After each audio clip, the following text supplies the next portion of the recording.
Gordon's Stowaway. Dilly the duck lives at one of the stations on the Little Western branch line. She became a particular favourite of Donald and his crew, so now most people call her Donald Duck. Gordon knew all about Dilly, but thought her beneath his dignity. "Animals indeed," he would say loftily. "They're all very well in their place, but they don't help to run a railway." "Well, the passengers like her," retorted Oliver. "I can't speak for branch lines," Gordon continued grandly, "but we mainline engines have a responsibility to maintain. The Fat Control runs a railway, not a zoo."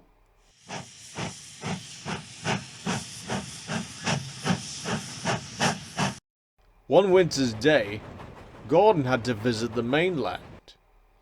It was cold, and he shivered as he waited in the yard.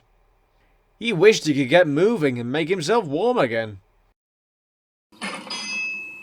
Just as the signal rose, he thought he felt a sort of scrabbling in his tender.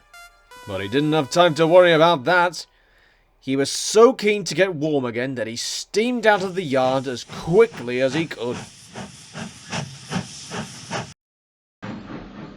The next day was warmer.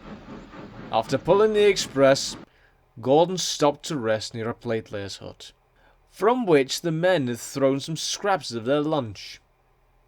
A party of sparrows argued noisily over them. "Go away!" Gordon barked, but the sparrows took no notice. This made Gordon even more cross. "Oh, why can't they let an engine rest in peace?" He wanted to blow smoke and make them fly off, but he couldn't without his driver. Suddenly, something flew past his smoke box. The sparrows scattered in alarm, and there, on the ground where they had been, crouched a small ginger and white cat. Gordon was surprised, but very grateful. "Thank you. That's much better." The cat was friendly. She ate some scraps of meat, and then came and sat on Gordon's buffer beam. The sparrows twittered noisily, being robbed of their lunch, but they kept a careful distance. Gordon's driver and fireman laughed when they saw the cat. "It must have stowed away in your tender on the mainland yesterday," said the fireman.